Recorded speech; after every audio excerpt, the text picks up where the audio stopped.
नपुसक आता पत्नीनं काय पतीशी बोलावं याचं मी थोडं मान आहे. राजा दशरथाला म्हणले नपुसक आहेस काय? अरे राजा आहेस तू आणि राजा असून माझ्या पाया पडलास. मग पाया कुणी पडावा?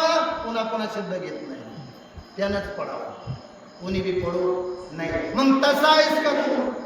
मग तुझं हे वरदान खोटं ठरल का नाही? हे 2 वर दिलेत आणि सूर्यवंशामध्ये तुम्हाला कलंक लागल असं तुमचं कार्य करायला लागतं. काही खोचक बोलू लागली. कपोताच्या वरदानासी शिबिने तुकिले निजमासी सत्य करुणी वचनासी वैकुंठासी नेली नगरी. ऐका म्हणले अहो कपत आणि तो बैर ससाना. आता बैर ससाना कुणाच्या मागे लागला होता हे सगळ्यांना माहिती आहे. मग त्याच्यासाठी स्वतःच मांडी कापून दिली का? शब्द मोडायचा नाही. मग शब्द तुमच्या वंशामध्ये शिबिराजानं मोडला का? प्रभू रामचंद्राच्या वंशातला होता म्हणून विषय. मग त्याने बोलला नाही, आखी नगरी वैकुंठाला त्याने नेली. मग तुम्ही जर का माझ्या पाया पडता आणि पाया पडून नपुसक असल्यासारखं वागता तर तुमच्या वंशाला निंदेतो निर्माण होईल. तुम्ही विचार करा. काही अशा प्रकारे राजा रुक्मा गंधावे देसी धर्मा गंध पुत्र तयासी तेने जिंकुरी सप्त तुवे पासी नाना अर्थ पित्या पासी अर्पिले. नाना अर्थ पित्या पासी अर्पिले. हे राजाच्या धर्माचा निर्णय. रुक्मांगद राजा त्याचा मुलगा धर्मांगद. आता धर्मांगदाने आता किती सप्त कोणते आशिया आफ्रिका अमेरिका हे सप्तखंड धर्मांगणाने जिंकले.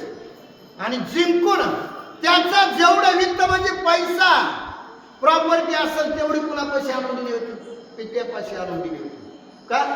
तुमच्या वंशात एवढं चालतंय आणि तुम्ही म्हणले माझ्या पाया पडताय. वंशाला कलंक आहे का नाही? काही किती खोचक बोलायली बघा.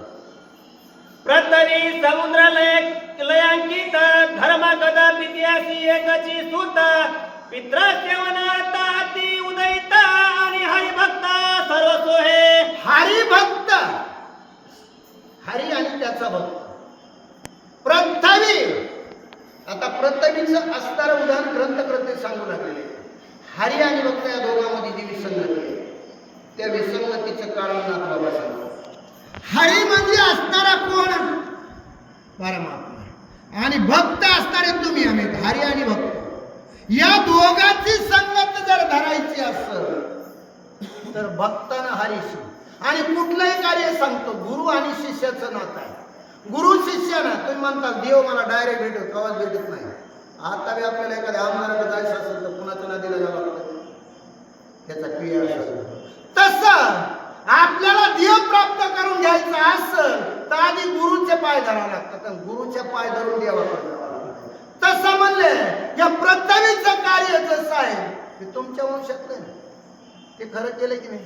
मग तुम्ही सुद्धा या वंशामध्ये खोटं चालणार तर तुमचं निंदे का नाही? सूर्यवंशाला कलंक लागल. राजा दशरथा काही अशा प्रकारे बोलले.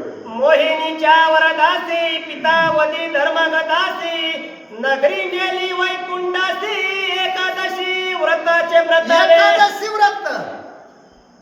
आता एकादशी खरं सांगायला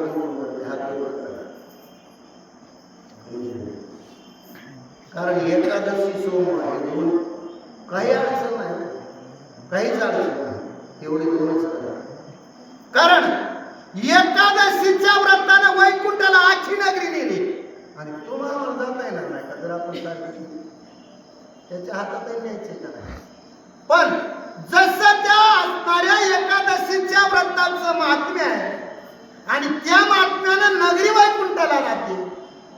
मग हे तुमच्या वंशातले ना. मग राजा दशरथ हे तुमच्या वंशात झालेलं सत्य गोष्ट आहे. आणि ती गोष्ट खोटी जर झाली मी माघार घेते ना. तुम्ही पाय धरलेत ना. पण तुम्हाला कलंक लागेल, तुमच्या वंशाला कलंक लागेल. अशा प्रकारे ग्रंथकर्ते दृष्टांत देऊन